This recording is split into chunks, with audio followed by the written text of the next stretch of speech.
Isang matandang lalaki sa tren ng Taiwan, hayagang naninigarilyo, nagdulot ng galit sa mga pasahero. Isang babaeng pasahero ang lumapit upang sumita, ngunit sinagot siya ng pabalang, nakunan ng video ang pangyayari. At ibinahagi sa social media, nagdulot ng talakayan, maraming netizen ang nagsabing sobra na.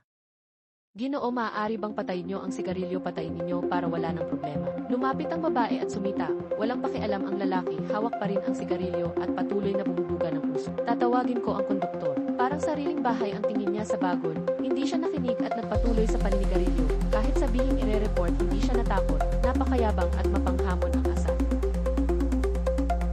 Kahit may ulat na, umalis pa rin ang tren sa oras, kumalat ang amoy usok sa loob, hanggang sa susunod na istasyon, lumapit ang pulis ng tren at ibinaba siya.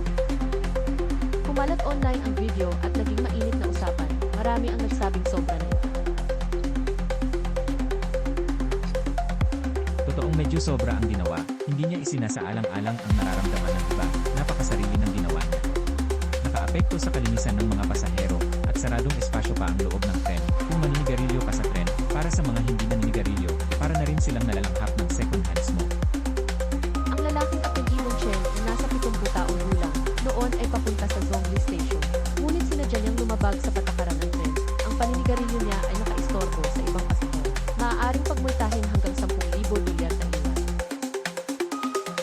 Matapos ang masusing investigasyon, dahil sa paglabag sa batas laban sa paninigarilyo, isinangguni sa Health Bureau ng New Taipei para sa multa.